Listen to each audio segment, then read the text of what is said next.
Question de Madame Delphine Lingemann à Monsieur le ministre de l'Intérieur. La parole est à Madame Delphine Lingemann. C'est à vous. Merci Madame la Présidente, Madame la Ministre. La France vit un basculement historique. Le narcotrafic n'est plus une délinquance parmi d'autres, c'est une contre-société qui tente d'imposer sa propre loi. Chouf, charbonneur, MDMA, cocaïne. Ce vocabulaire autrefois marginal est devenu aujourd'hui familier.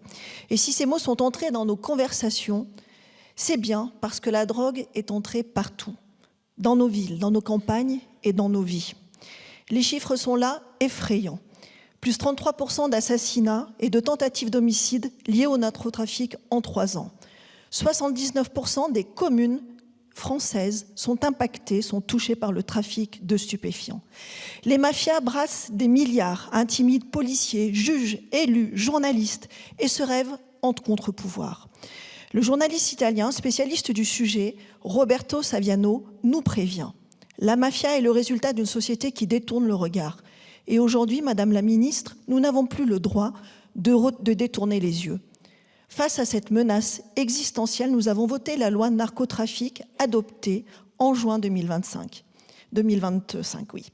Une loi qui change la donne avec un parquet national dédié, un état-major ministériel capable de remonter les filières et des moyens exceptionnels pour couper l'argent et démanteler les réseaux. Pour la première fois depuis longtemps, ceux qui tiennent les narcocités sentent que la République riposte. Sur le terrain, un autre dispositif est décisif. Le dispositif ville de sécurité renforcée. Dans ma ville, à Clermont-Ferrand, il a permis une présence policière renforcée et des unités d'investigation mobilisées, avec pour résultat des réseaux bouleversés, des trafics de stupéfiants déstabilisés et des points de deal démantelés. Et pourtant, la pression criminelle reste forte à Clermont-Ferrand. 5 homicides cette année dans un contexte de règlement de comptes lié au trafic. La réalité est simple. Quand l'État se retire, les trafiquants avancent. Mais quand la République avance, le narcotrafic recule.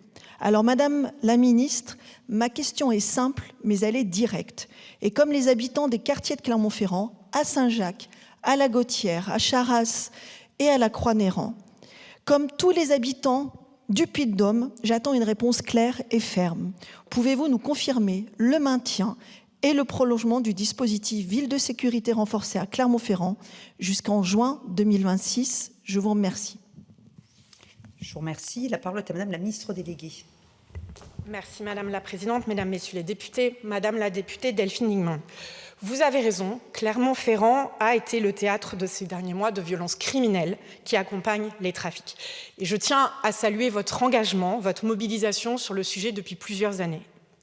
Je tiens à vous dire que les moyens sont là et que le dispositif que vous avez évoqué, Ville de sécurité renforcée, est maintenu. C'est 708 agents contre 687 fin 2016 et ils peuvent s'appuyer sur un vivier également de plus de 50 réservistes. Je tiens à vous dire, les résultats sont là.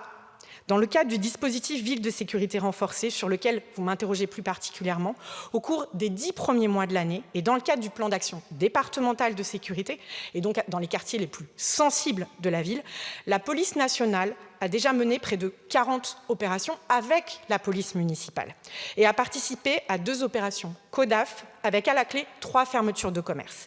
C'est également plus de 120 actions judiciaires qui ont été conduites, menant à plus de 280 gardes à vue et la saisine de centaines d'armes.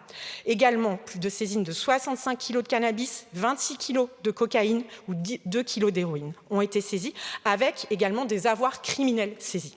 La stratégie de harcèlement de points de deal s'est amplifiée également avec 416 amendes forfaitaires délictuelles stupéfiants.